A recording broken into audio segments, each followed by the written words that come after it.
सभी दर्शकों और भक्तों को कोटि कोटि प्रणाम। सबको प्रेम भरा जय जय श्री राधे, जय जय श्री सीताराम। तो जितना अधिक हम नाम जप करते जाएंगे तो धीरे धीरे हमारी बुद्धि शुद्ध होती चली जाती है। सत्य संकल्प भीतर से बनने लगते हैं और हमारे भीतर ही प्रभु का दर्शन होने लगता है। इसीलिए वो महान आत्मा बन जाता है और उससे सभी की सेवा होती है। जिसकी खुद की कोई कामना नहीं रहती वही परोपकार करता है, सच्चे अर्थों में वही सेवा करता है। वो घर गृहस्थी में रहते हुए भी सिद्ध हो जाता है। बस बात धारणा की है। वो अपना पूरा घर परिवार प्रभु का ही समझता है। वो भीतर से ये जान जाता है। देखिए, एक बात होती है कि हमने बुद्धि से उसको समझ लिया, सुन लिया, तो सुन के आपके भीतर की स्थिति नहीं आएगी। ये स्थिति जो है ये भजन से ही आती है। जैसे आपको अगर बता दिया जाए कि आत्मा का स्वरूप ये है, ऐसा ऐसा आत्मा का स्वरूप है, वो निराकार है, निर्विकल्प है, वो असीम है, वो अनंत है, उसका कोई रूप नहीं है, तो ये आपने अगर सुन भी लिया तो आपको बोध नहीं होगा। इससे आपके भीतर स्थिति नहीं आएगी। जो आत्मस्वरूप तत्व है उस पर आप टिक नहीं पाएंगे।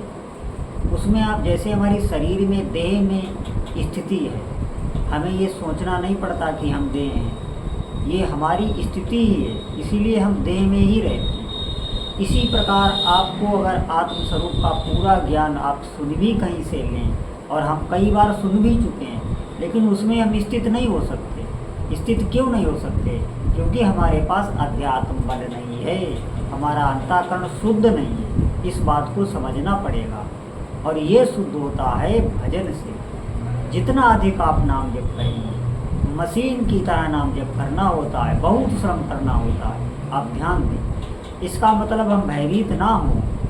देखिए, ये संसार आप ऐसे समझें, ये मृत्यु लोक है, यहाँ कोई भी किसी का नहीं होता है। इस बात को ध्यान देना। हम बिल्कुल अकेले हैं, कोई आपके साथ नहीं है। और जो भी आपको लग रहा है अपना, तो ये अज्ञान है। एक ना एक दिन आपकी समझ में ये बात निश्चित आ जाएगी कि हम जो भोग रहे हैं वहाँ कोई सुख नहीं है और इस पूरे जगत में अपना कोई नहीं। ये ज्ञान हो जाएगा एक ना एक, और उस दिन आप सच्चाई से अध्यात्म में चलेंगे, तभी भजन बनेगा। जब तक हम भ्रम में रहते हैं हम भजन नहीं होता। भजन इस सच्चाई को जान लेने के बाद जब प्रभु आपको अनुभव करा देंगे तभी होगा। इसीलिए हम इन बातों को सुनकर कभी भयभीत ना हो। अरे भय तो तब है जब हम भगवान से विमुख हैं, हमसे नाम जप नहीं हो रहा। ये बात हम अभी समझ में हमारी नहीं आ रही। ये हमारी अज्ञान बस ही समझ में नहीं आ रही। जैसे छोटे बच्चों को, जब वो बहुत छोटा होता है, उसे स्कूल जाने के लिए वहाँ बैठना, स्कूल जाना, उसे बहुत चिड़न होती है इस बात से। वो अपने मन को बांध के नहीं रह सकता, वो अनुशासन नहीं उसे अच्छा लगता। यही स्थिति हमारी है कि हम परमार्थ में चलते हैं तो थोड़ा अनुशासन, अब हम भजन करेंगे तो मन की वृत्तियों को भी धीरे धीरे हमें नियंत्रण में लाना होता है। ये बार बार मन हमारा भजन से हटके फिर संसार में जाता है। आप देखें, आप कभी भी भजन करें या भगवान की सेवा पूजा करें तो आप देखें आपका मन दौड़ाएगा आपको कि जल्दी जल्दी ये सेवा समाप्त करके फिर कुछ खाएं, कुछ पिएं, कुछ बाहर। देखना, एक वृत्ति आपको हमेशा भगाती रहती है। यही है, होती है भोग वासना। ध्यान दें, जो साधक अच्छी तरह से चल रहे होंगे वो हमारी बात को समझ रहे होंगे। जो वृत्ति आपको भगाती रहती है, जैसे आप जाप में भी बैठे हैं तब भी एक वृत्ति लगी है कि ये नियम पूरा करें। क्यों नियम पूरा करें? ये कहाँ हमें जाना है, क्या करना है, इसे विवेक से काटना होता है। और इन सब बातों को काटने के लिए, विवेक जागृत करने के लिए और स्थिर होने के लिए, जैसे हम जप में बैठे हैं तो वहाँ पर स्थिर हो जाएं, भगवान की सेवा पूजा में डूब जाएं, इसके लिए अध्यात्म शक्ति, अध्यात्म बल चाहिए होता है। इसीलिए ये सिर्फ नाम जप से आता है, खुद का खुद आ जाता है, कोई अलग से प्रयास नहीं करना होता। तभी हम अध्यात्म में आगे बढ़ पाएंगे और ये जन्म हमारा सफल हो पाएगा। नहीं तो आप समझें कि दुख से कोई छूट नहीं सकता।